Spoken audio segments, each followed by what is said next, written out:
All right, we're here in my dark and twisted mind, and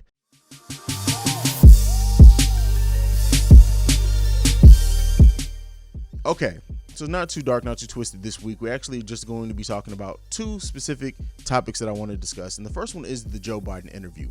So you heard it, a little clip of it, and that's be the clip that you hear the most coming out of that interview. We played that towards the beginning of the show, had a little fun with it, but we're gonna go ahead, we're gonna play more of the interview so you guys can get a better grasp on exactly what was said, kind of the context, and then we're gonna come back and discuss it. Here it goes.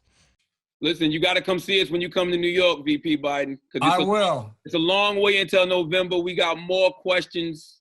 You got more questions, but I tell you, if you have a problem figuring out whether you're for me or Trump, then you ain't black. It don't have nothing to do with Trump. It has to do with the fact I want something for my community. I would love to see Take a look at my record, man. I extended the voting rights 25 years. I have a record that is second to none. The NAACP has endorsed me every time I've run.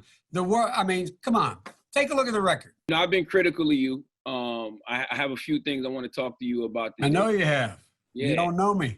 No, I don't. That's why I want to get to know you today. I want to talk to you about mostly black stuff. I get overwhelming support from the black leadership, young and old.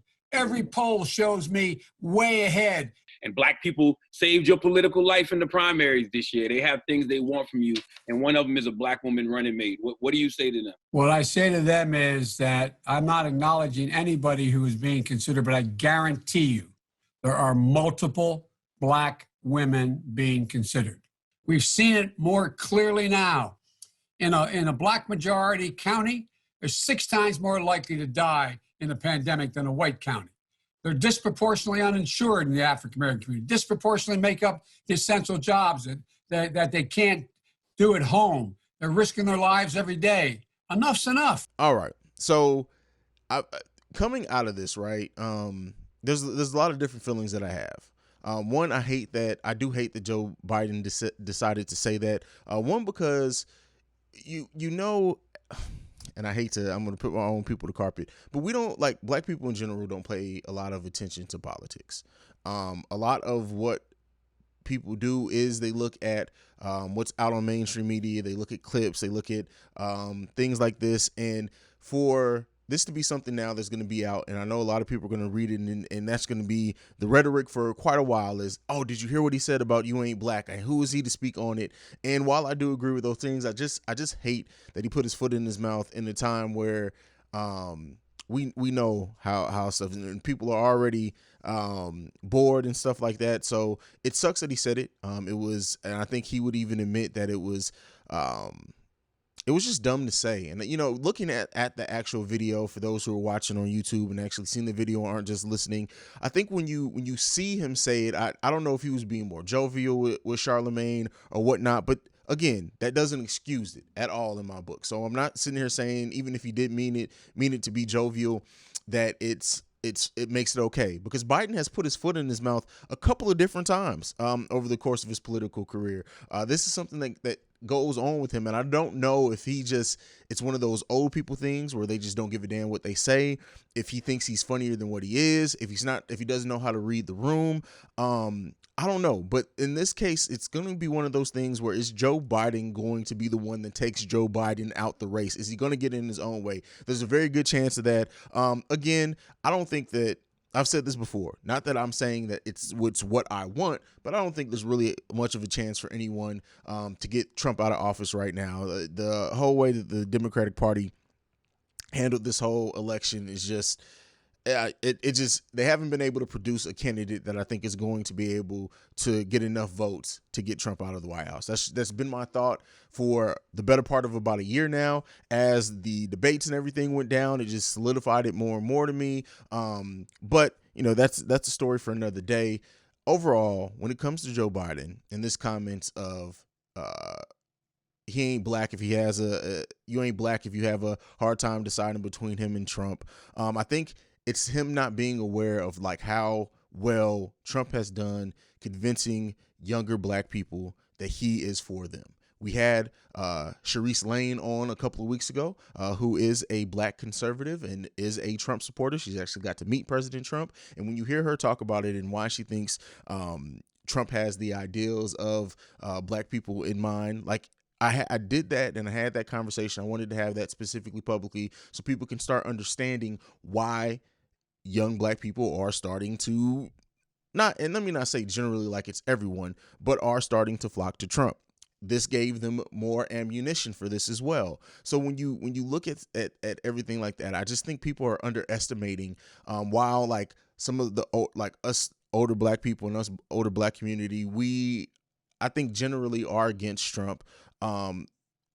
Trump has done a great job convincing younger black people to vote for him, and as we know, the young people are the future when it comes to stuff like this. So I think I think. I don't know what I can never go and understand what went through Biden's mind, if he even was thinking, if it was something just happened in the moment. Like I said, interview with Charlemagne, who Charlemagne's a funny guy, does stuff like that happen. But this of course blew up like you expected it to. Charlemagne has actually come out and he's done the whole "what have you done for me lately" thing, saying Biden tried to talk a lot about what he's done historically for black people, which some of that's even in question as well, because when you look at like Biden since like the late 70s and some of the stuff that he's done, stuff can be called into question. And I really think that if the Biden campaign is looking at, because you were President Obama's vice president, that you're automatically going to have a large portion of the black vote, you probably are. But you need to get more than just that built-in audience. And I think this goes back to some of the stuff that I've been talking about, is like, I don't believe in just off one party. I believe in looking at people specifically, and candidates specifically, and what their platforms are, more so than looking at a party. And I think a lot more people are starting to think like that as well. And I think when you look at like Biden feeling like he has that built-in audience, I think that that's given him a level of comfortability he hasn't deserved to have at this point, because it's just, I don't know, man. I don't know. He's already said he's going to come back on the Breakfast Club again. Hopefully he can do a lot better job this time. It's just a bad fucking look. Like, really, it's just a bad look when you boil it and whittle it all down. It's just not good thing, and it doesn't make the black community feel good when you say things like this. Like, you ain't black. Like, who are you as an older white man to say what is and what isn't black? Now, I get, again, and I feel like I have to argue both sides of this, because I am of two minds when it comes to this. It's like, I understand, I think, what he was getting at with that. And everybody isn't going to have that same opinion. Everybody isn't going to give him a pass for that, because we feel like we know what he said. At the end of the day, these were your words. This is what's put out here. This is now what's going to go viral. You have given them a sound clip to use in this election, and damn sure this is going to come back to bite him in his ass. Now, what I do want to say coming off this is that, what do you guys feel about Biden so far? What do you think about his candidacy? Did this hurt your opinion of him any? Did it not? Is it one of those things where you don't care? Did you kind of understand? I'd love to hear your feedback on it. Let me know in any comment in the comment section if you're watching on YouTube, or hit me up on Twitter. You know what we do when we drop episodes. But let's get into the next and last topic during the In the Mind of Haize segment this week. I'm keeping this fairly short because the mentality is a very long conversation. I do want to give a big portion of the show that focus. And another thing of kind of putting your foot to your mouth, or I guess exposing things, Doja is over party. Doja Cat, who was revealed to be on a video chat with a racist incel group. And this isn't the first time that her racism has been called into question over her career. People have gone back now and dug up a song that had a title of Didn't Do Nothing, which is a term that was used for people to degrade black people who were victims of police brutality. So she had a song titled that. Like, I think when you look at everything that's come out, my thing is that, why do you guys only pay attention when there's controversy? Why was she even given a pass if that's the case? And some of these comments, some are go back to 2015, some are 2018, some of the stuff that's come out about her. So we're looking at a pattern. I know a lot with cancel culture. I've talked about it before here. I don't always agree with cancel culture, especially when it's used for things that were like 8 and 10 years ago. And then people focus on that regardless of what people have done since then. But this is recent stuff with Doja. And this is a fairly solid pattern of things that of racist stuff that's going on with her. So now that the whole Doja's canceled, Doja Cat's canceled, it's over. Like, my thing is how many people are gonna really hold on to this next time she drops a hot song with Nicki Minaj or something? Because people, like, they have short-term memory, and like, I get tired of the virtue signaling because people want to come out loudly when stuff like this pops up, but then we'll be the first ones to forget it the next time she drops an album or something. So if we're gonna hold true to this, if we're gonna hold her foot to the fire over the racist remarks that she has, we keep letting people into this culture that I guess we don't verify, or we don't look at their history.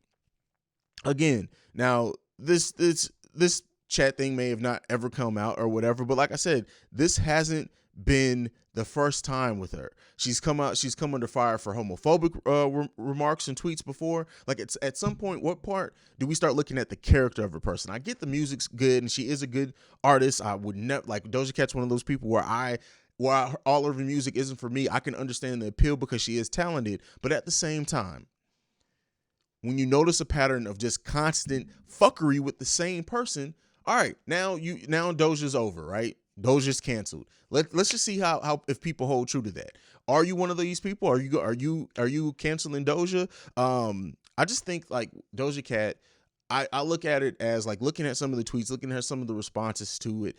I really think she's somebody who's young, ignorant, who was young and ignorant. That doesn't excuse it if it's still going on and happening now. But I think that she saw a lane. She saw an ability to get the black audience, and she ran with it. Now, what are we going to do? I guess I'm just waiting to see, because all these things, like, they pop up, they get a lot of publicity. People are all for saying that they're canceled and everything for a while, and then everything just goes right back to normal. So is that going to be one of these situations? I hope not. Let's see. I really, when you ask the question of is this going to affect her career, she's gotten out of sticky situations before. This one is bad. I don't think that it's going to be one that's easy to sweep under the rug. At least it's as of this recording, she hasn't really come out and responded at all, and I think that's telling. Now, sometimes people take time to respond, to kind of let things die down before they come with facts, so it just doesn't turn into a back and forth on social media and everything. And maybe that's one of these cases. But in my opinion, with it being so quiet after it's come out, I really think that this is exactly what it looks like. And there's not any room for interpretation. She is who we think she is, to use a sports term. And people are saying that she's demeaning her own people. It's not good, Doja Cat. Like, it's just not. This isn't a good look in any shape, form, or fashion. And it's just one of those things. It's like, how many chances do we give people? Again, I'm not always one who agrees with cancel culture. I've said that many times before. I think I've actually done a whole episode talking about how I don't agree with cancel culture and certain things, but sometimes we just have to, like, get people out of the lane. Like, they got to get the fuck up out of here.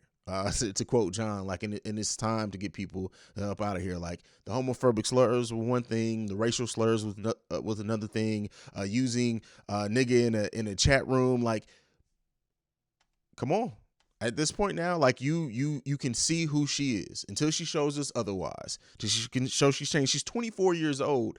So again, I know we've all said shit and done shit, even at that age, that we wouldn't want to be held against us a year later, much less 8 years later. But she doesn't have that time. So let's see how it's gonna go. I don't have high hopes for her. It's bad, man. It's bad, what I can say. That's all I can say on that. I'm going to get off that. Let me know how you guys feel about the Doja Cat shit that came out. Do you guys agree with it? Do you not? Yeah, it's just a bad look, man. It's just a bad look. So we're going to go ahead. We're going to take a break. You're going to hear from another Breaks Media podcast. I will see you guys right after that. This has been a presentation of the Breaks Media.